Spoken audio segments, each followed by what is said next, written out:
자, 오늘 이제 우리가 다시 꿈꾸는 교회 마지막 말씀을 여러분들과 함께 나누도록 하겠습니다.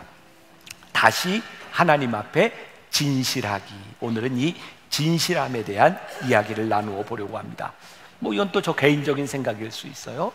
어떤 교회와 어떤 크리스찬이 이 세상에 가장 영향력이 있을까? 저는 진실함만이 영향력과 힘이 있다고 믿는 사람입니다. 그래서 오늘 마지막 시간에 이 진실함에 대한 이야기를 나누려고 해요. 목회자는 리더다라는 책에 보니까 이런 내용이 있습니다. 진실성, 즉 영어 단어로는 인테그리티로 번역된 히브리어 단어는 온전함 또는 완전함을 의미한다. 조금 띄고 밑으로 내려가면 진실성과 동의어는 정직함 또는 위선적이지 않음, 이중적이지 않음일 것이다. 다른 말로 하면 당신이 아무것도 감추지 않을 때 당신은 진실한 것이다. 진실이 뭐라고요? 아무것도 감추지 않을 때. 이 말은 우리들에게 굉장히 큰 도전이 되죠. 우리는 하나님 앞에서 감추고 있는 것은 없는가? 또 사람들 앞에서 감추고 있는 것은 없는가?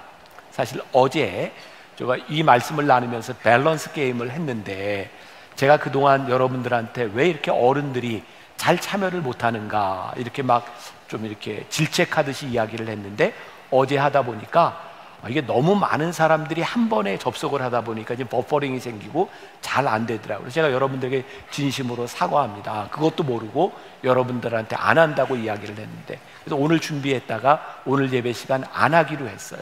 그러니까 준비한 분들은 집에 가서 혼자 하셔야 될지도 모르겠어요. 제가 오늘 물으려고 했던 진물, 우리 진실함, 우리 양심이라고 하는 것은 어떤 것인지를 제가 이야기하려고 합니다. 오늘 본문 말씀 다시 한번 봐요. 띄워주세요.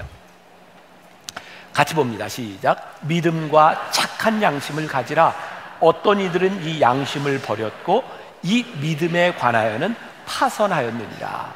사실 우리가 교회에서 양심에 대한 이야기를 하면 그런 의문을 던지는 분이 있어요. 아니, 우리가 예수님을 믿는 사람들이지 무슨 양심 이야기를 합니까? 그런데 성경에 보니까 뭐라고 되어 있냐면 양심을 버린 것과 믿음이 파선하는 것이 연관이 있는 거예요. 어느 날 우리들에게서 양심을 버렸다라고 하는 것이 우리의 믿음을 버린 것과 동일한 선상에 있는 거예요. 양심을 잃어버리면 믿음은 파선하는 거예요. 믿음으로 세워진 이 교회가 진실성을 잃어버리면 그 교회는 파선하는 거예요. 자, 우리들이 심은 대로 거둔다라고 하는 말을 잘 알아요. 자, 심은 대로 거둔다. 양심적이에요? 아니에요? 양심적이잖아요. 심은 대로 거두는 거.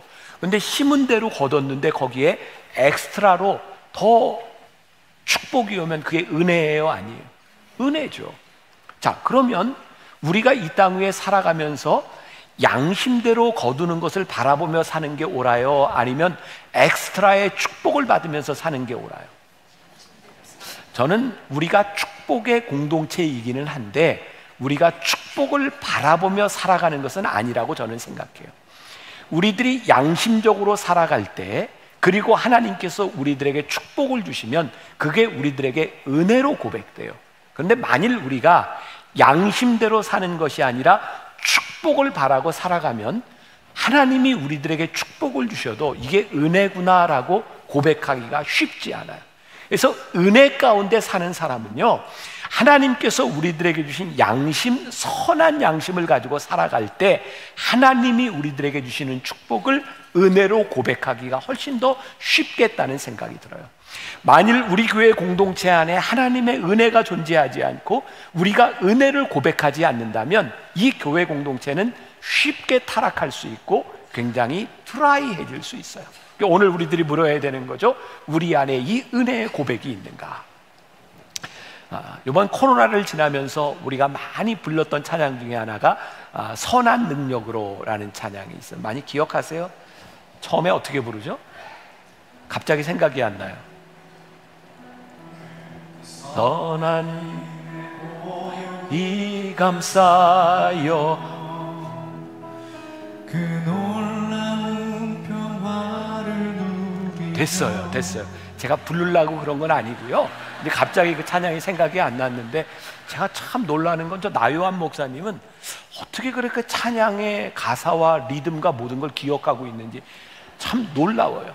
그래서 제가 놀라운 능력을 한번 보여주려고 했던 거고요. 제가 부르려고 했던 건 아니에요.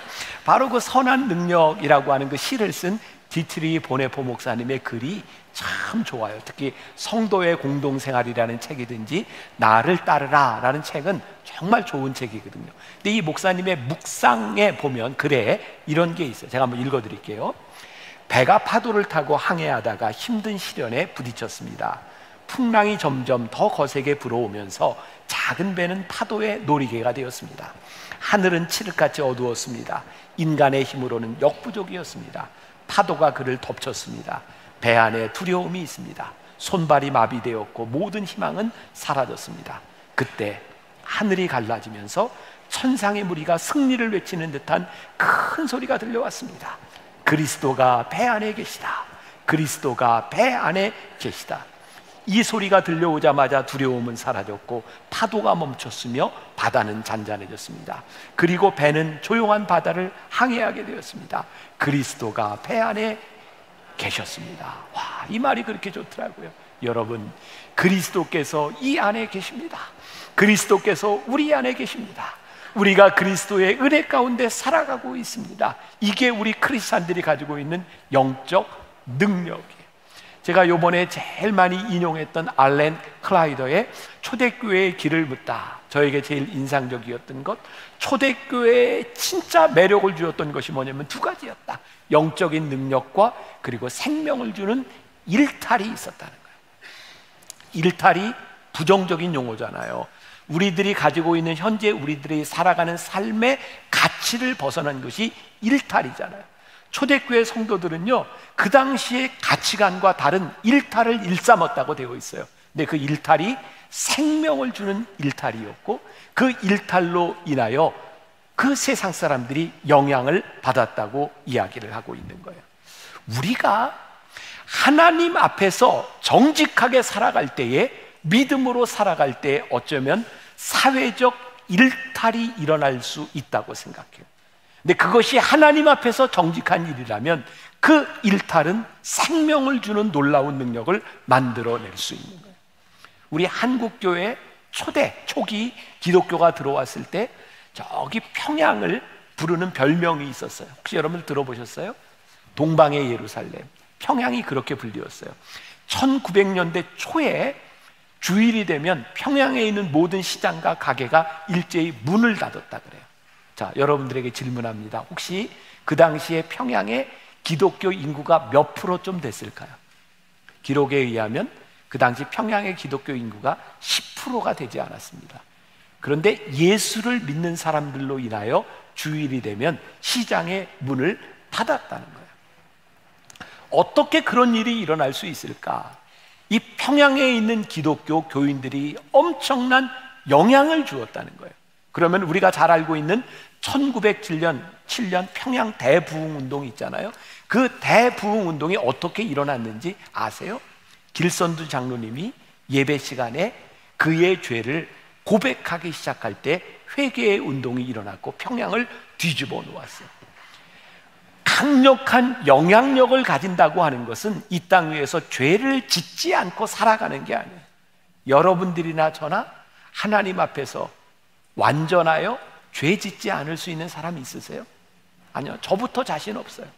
우리가 어떻게 하나님 앞에서 온전하거나 완전할 수 있겠어요? 우리 그리스도인들의 강한 영향력은요, 우리들이 죄 짓지 않을 수 있는 능력에 있는 것이 아니라 죄를 지었을 때 그 죄를 하나님 앞에 고백할 수 있기 때문에 우리 그리스도인들에게 능력이 있는 거예요. 선한 양심이 뭔지 아세요? 우리들이 믿음으로 살아갈 때 이 선한 양심은 우리를 죄 짓지 않도록 붙들어주는 능력이 있는 것이 아니라 우리들이 믿음으로 살아갈 때 우리의 양심이 살아있을 때 하나님 앞에서 이 선한 양심이 우리로 하여금 죄에 대하여 고백하게 만드는 것, 그것이 선한 능력인 거예요. 그러니까 오늘 우리들에게 이 선한 능력이 살아있는가, 하나님 앞에서 이 선한 양심이 살아있는가, 그것을 우리들이 보는 게 너무 중요합니다. 이 진실함이라고 하는 것보다 이 세상에서 믿음으로 복음으로 강력한 영향을 줄 수 있는 게 없어요. 자, 우리는 그동안 교회에 큰 교회의 부흥을 이룬 교회들을 보면 대부분 이제 신유의 역사, 또 이제 축복을 강조하는 그런 교회들에서 많은 부흥의 역사가 있어요. 저는 이게 절대로 잘못됐다고 생각하지 않아요. 우리 인간들에게 원초적으로 질병에서부터 낫고자 하는 욕망 있는 거 당연해요. 그리고 하나님께서 고쳐주시는 거 당연해요. 그리고 하나님을 믿고 우리들이 축복을 받는 거 저는 당연한 일이라고 생각해요. 그러나 당연한 그 놀라운 축복보다 이 세상에 강력한 영향을 주는 것은 사실은 병 낫고 돈 버는 것보다 우리 그리스도인들이 얼마나 이 세상 안에서 말씀을 붙들고 진실하게 살아가느냐에 대한 것. 우리들 이거 잃어버리면 여기에 얼마나 많은 사람들이 예배를 드리고 있는가, 그게 영향력이 아니에요. 자, 아주 오래된 농담인데 기억하시는 분이 있는지 모르겠어요. 크리스찬이 예수 믿는 사람들이 물에 빠져 죽으면 뭐가 떠요? 그 옛날엔 입만 뜬다 그랬는데 요즘은 엉덩이가 뜬다 그러잖아요. 죽어서도 물고기하고 이야기 아니라고 엉덩이가 떠요. 그런 얘기 들어보셨죠? 세상이 교인들을 바라볼 때 뭐라고 보는 거예요? 입만 살아있다는 거예요. 우리들이 부정하고 싶지만 세상이 우리를 바라보며 그렇게 이야기하는 거예요. 너희들은 하나님을 믿는다고 하는데, 말씀을 믿는다고 하는데 너희들은 입만 살았잖아. 어떤 분의 책에 이런 내용이 있어요. 코미디언과 목사의 다른 점이 무엇이냐. 코미디언은 거짓말을 사실처럼 이야기하는 사람이고, 목사는 사실을 거짓말처럼 이야기한다. 이게 얼마나 이게 불행한 이야기예요. 목회자가 강단에서 설교를 하는데 진실한 하나님의 말씀을 그대로 믿지 못하고 거짓말처럼 이야기한다. 또 그런 얘기도 있는 거 아시죠? 여러분들이 다 죽어서 이제 하늘나라에 가서 보면 하나님께서 하늘나라에 온 사람을 환영하는데 평신도를 더 환영하신다고요? 목사를 더 환영한다고? 어? 아니죠. 목사를 더 환영한대요. 너무 오랜만에 와서 너무 기뻐가지고 하나님이 목회자를 환영한대요. 너무 슬픈 이야기잖아요. 이 강단에서 말씀을 전하고 있는 목회자에 대한 세상이 바라보는 조롱 섞인 이야기들. 언제부터인가 우리들이 진실함을 잃어버렸고, 우리들이 능력을 잃어버렸고, 영향력을 잃어버린 거예요. 우리 크리스천다움, 우리들이 양심을 가진 믿음의 사람으로 살아간다고 하는 것은 우리들의 삶의 온전함에 있는 것이 아니에요. 말씀 앞에 우리들이 어떻게 서며 이 말씀 앞에서 우리들이 얼마나 회개할 수 있는 능력을 가지고 있느냐에 대한 부분이죠. 제가 선교학을 공부할 당시에 제일 많이 쓰이던 용어 중에 하나가 현존 선교라는 말이에요. presence라는 말인데, 이게 무슨 말이냐면 이제 이 세상 사람들은 더 이상 복음을 들으려고 하는 것이 아니라 복음을 보려고 한다는 거예요. 그래서 이제 선교를 제대로 하려면 복음을 살아내는 모습을 보여주는 현존, 프레젠스가 필요한 것이지 우리들이 말로 복음을 전하는 게 필요한 게 아니라는 거예요. 그때 제일 많이 회자되던 사람이 바로 마더 테레사 수녀입니다. 마더 테레사 수녀는 인도의 캘커타에서 선교 사역을 했는데 이미 유명해진 상태였죠. 사람들이 이렇게 물었어요. 당신의 꿈은 무엇입니까? 마더 테레사가 이렇게 대답해요. 나의 꿈은 이 땅의 모든 사람들이 미소를 지으면서 죽어가는 것입니다. 그래서 마더 테레사는 무엇을 했냐면 인도의 캘커타에서 길거리에 죽어가는 행여병자들을 데려다 돌봐줘요. 그들이 죽는 순간에 미소를 지으며 죽을 수 있도록 그들을 돌봐줘요. 책에 보면 이런 내용이 나와요. 인도에 있는 사람들이 제일 경멸하는 사람 중에 누구냐면 선교사들이에요. 왜? 그 오랫동안 인도가 영국의 통치를 받으면서 선교사들이 끊임없이 들어왔는데, 선교사들이 들어올 때 그들은 복음만 가지고 들어온 게 아니라 총과 칼을 가지고 소위 말하는 제국주의를 앞세우고 들어와요. 인도 사람들에게 복음을 전하는 선교사들이 그렇게 달갑지 않은 거예요. 그래서 그들은 이렇게 얘기합니다. 우리는 그들이 전하는 하나님을 믿지 않습니다. 그런데 이렇게 고백하는 거예요. 그런데 우리는 저 마더 테레사가 믿는 하나님을 우리는 믿습니다. 그들이 전하는 하나님을 믿지 않는 것, 그 하나님이 다를까요? 같은 하나님이에요.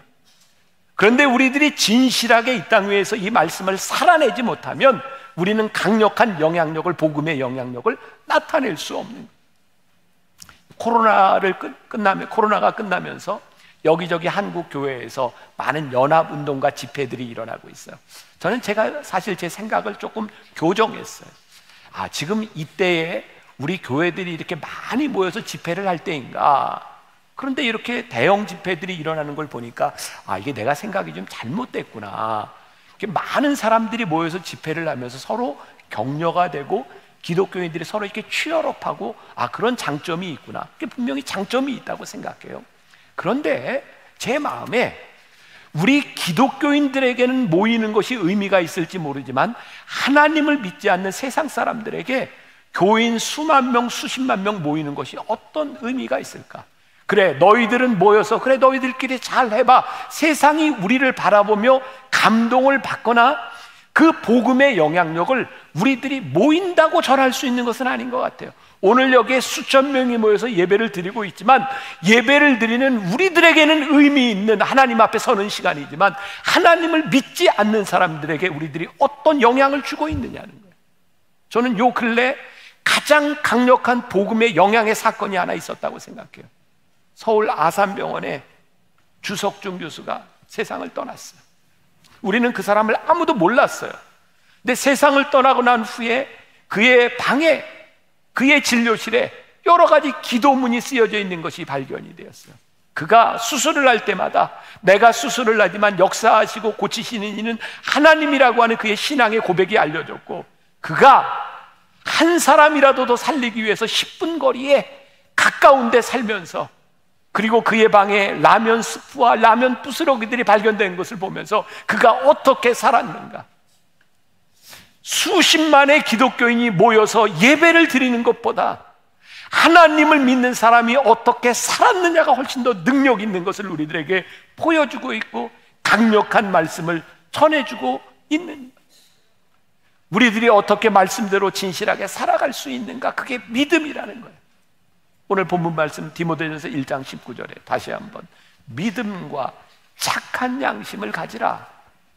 어떤 이들은 이 양심을 버렸고 그 믿음에 관하여는 파선하였느니라. 선한 양심과 믿음이 따로 떨어질 수 있는 것이 아니라 믿음을 가지고 있는 우리 그리스도인들에게 선한 양심이 있어야 이 믿음이 살아있는 증거가 된다고 하는. 오늘 저와 여러분들에게 묻고 싶은 거예요. 여러분, 우리는 하나님 앞에 얼마나 성실한 사람이며 우리들이 얼마나 하나님 앞에 충성스러운 사람입니까? 사실 이 부분에서 제가 토요일날 밸런스 게임으로 질문을 냈던 게 있어요. 그 중에 하나가 이런 거였어요.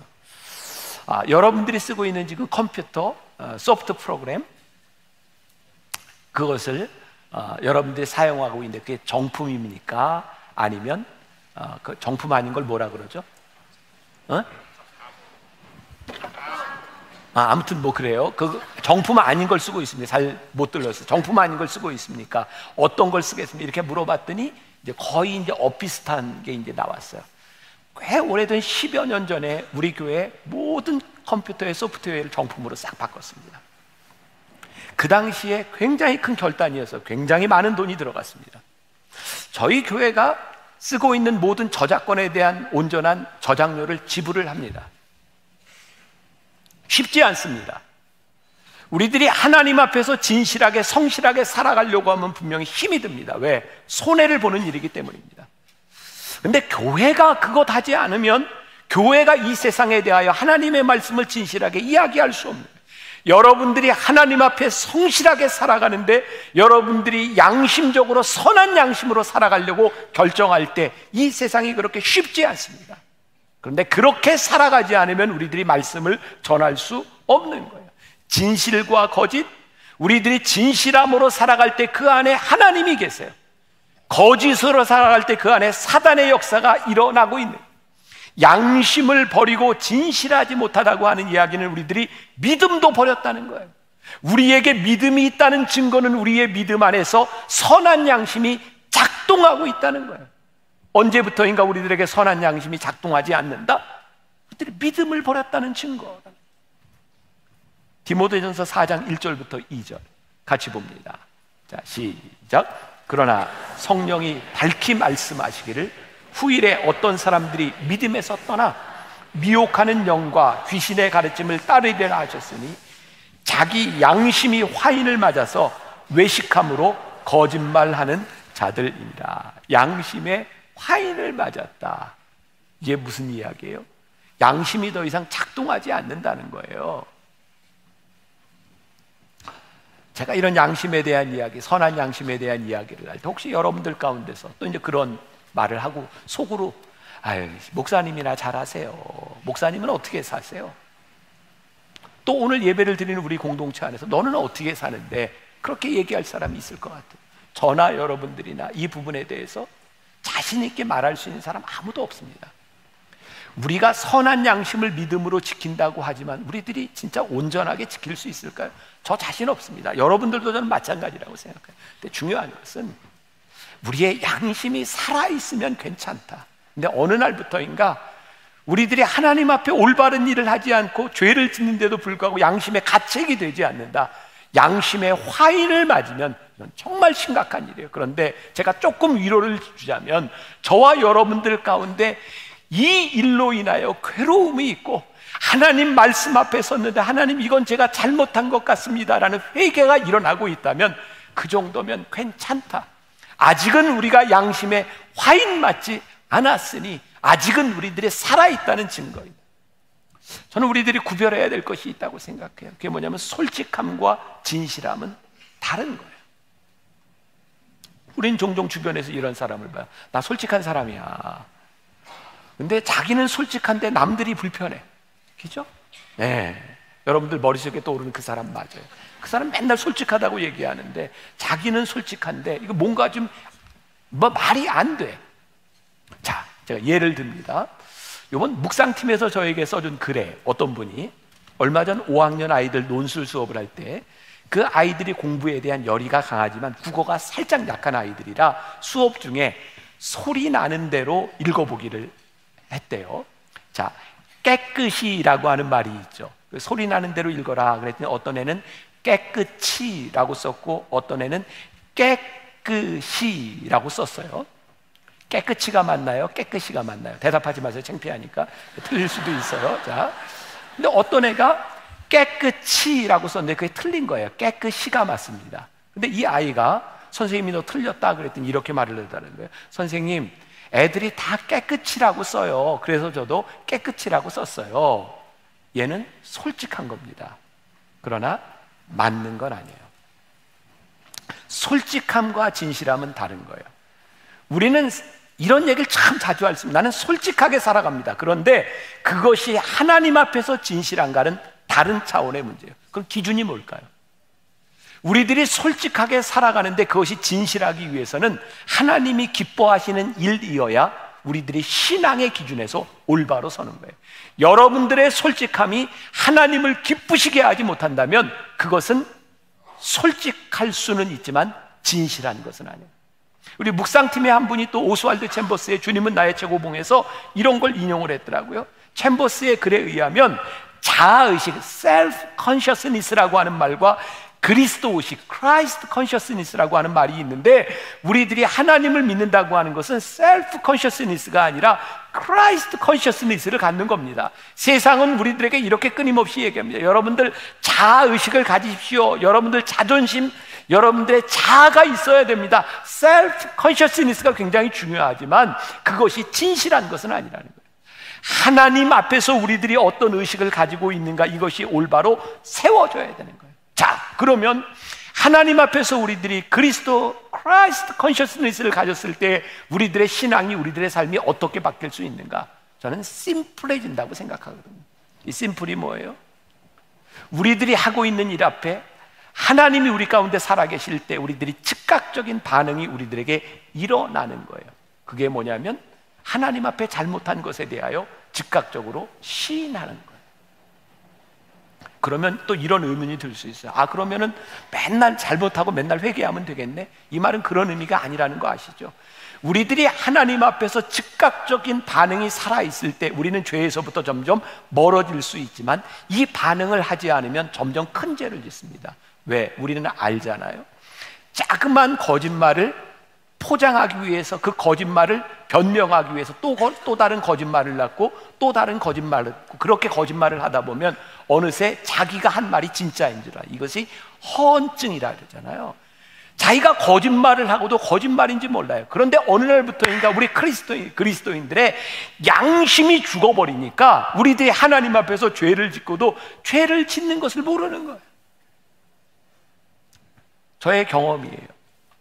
제가 만나교회 이렇게 담임 목사가 된 지 얼마 안 됐을 때 39살의 저에게 제일 무서운 게 회의예요. 회의. 저희 교회는 감리교회라 이제 조직상 장로님들과 같이 하는 회의를 기획위원회로 부르고요. 장로교나 다른 데서는 장로님들과 회의하는 걸 당회라고 불러요. 근데 목사님들에게 이 회의가 얼마나 무섭고 싫었으면 목사님들이 회자 들어가는 것은 회도 안 먹는데요. 당회가 싫어서. 그러니까 그렇게 힘든 거예요. 회의한다는 게. 저도 젊은 시절에 이 회의를 하니까, 회의를 할 때면 저희 감리교회는 교리와 장정이라는 게 있어요. 제가 그걸 공부를 하고 나갑니다. 회의 시간에 무슨 얘기가 나오면 내가 이렇게 답변을 해야지 하고 잘 준비를 해가지고 나갔는데, 어느 날 회의를 하는데 장로님 한 분이 회의 시간에 목사님, 교리와 장정에 의하면 그건 좀 틀린 것 같습니다, 이렇게 얘기를 하시는 거예요. 그때 제가 이건 이렇게 반박을 해야 되겠다라는 생각을 하는 순간, 이렇게 반박을 하면 논쟁이 되고 싸움이 되겠구나.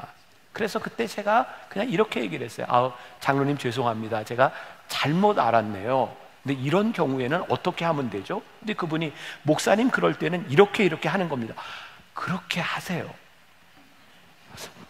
감동이 안 돼서 저 그때 굉장히 이게 놀라운 일이라고 생각해요. 그러니까 넘어가는 거예요. 그때 저에게 이렇게 교훈이었어요. 그렇구나.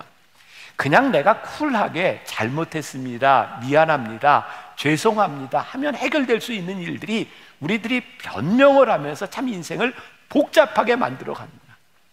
우리들이 하나님 앞에서 선한 양심이 살아있을 때 사람들 앞에서도 우리는 참 쿨하고 심플한 사람이 될 수 있는 거예요. 왜? 하나님이 어떤 분이신지 시편 86편 5절에 보니까 주는 선하사 사죄하기를 즐거워하시며 주께 부르짖는 자에게 인자하심이 후하심이니이다. 야, 하나님은 그런 분이시구나. 우리의 잘못을 숨길 필요가 있는 것이 아니라 하나님 앞에 우리의 잘못을 구하면 하나님은 사하기를 좋아하시는 분이시구나. 그러니까 우리들의 선한 양심이 하나님 앞에 살아있을 때 우리는 점점 진실한 삶을 살아갈 수 있는 거예요. 그래서 이 진실함 가운데 살아가기 위해서 우리들에게 중요한 것이 있는데, 그게 뭐냐면 나를 드러내는 훈련이에요. 오늘 말씀 중에 제일 중요한 부분이 될 것 같아요. 저는 은혜를 체험하기 전에, 저는 목사가 돼서 은혜를 받았으니까 은혜를 체험하기 전에 저에게 잘 듣기 싫은 말이 그런 말이었어요. 저희 아버지가 목사님이라 너 목사 아들이 왜 그래? 너 예수 믿는 사람이 왜 그래? 그게 그렇게 싫었어요. 그래서 은혜를 받기 전에 저는 어디에 가서 제 신분을 잘 밝히지 않았어요. 불편하니까.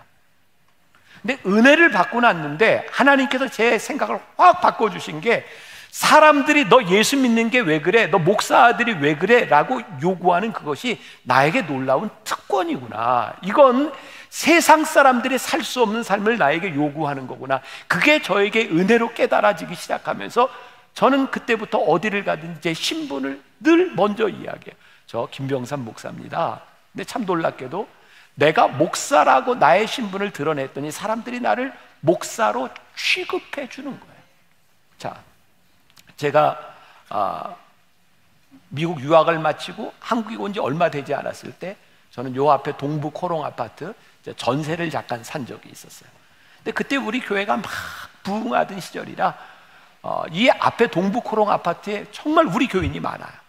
근데 제가 살고 있는 그 아파트 한 통이요, 정말 반 정도가 전부 우리 교회 교인이었어요.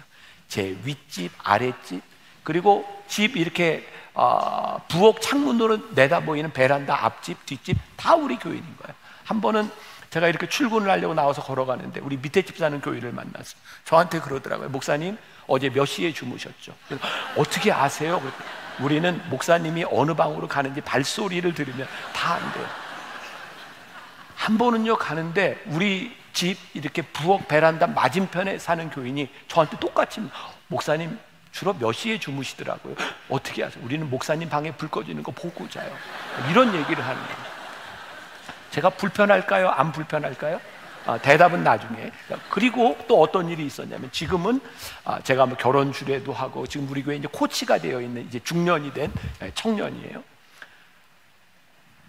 제가 동부 코롱 아파트 살면서 그때는 이제 비디오라고 하는 테이프 문화잖아요. 우리 애들 그 비디오 테이프를 빌려러 갔는데 그 친구가 거기 있었던 모양이에요. 한 번은 교회에 오더니 저한테 목사님 그날 그 동부 코롱 비디오 마트에 갔었죠. 그래서 그래요. 너 어떻게 해요? 제가요 목사님 뭐 빌리나 보고 있었어요. 자, 불편함 안 불편함?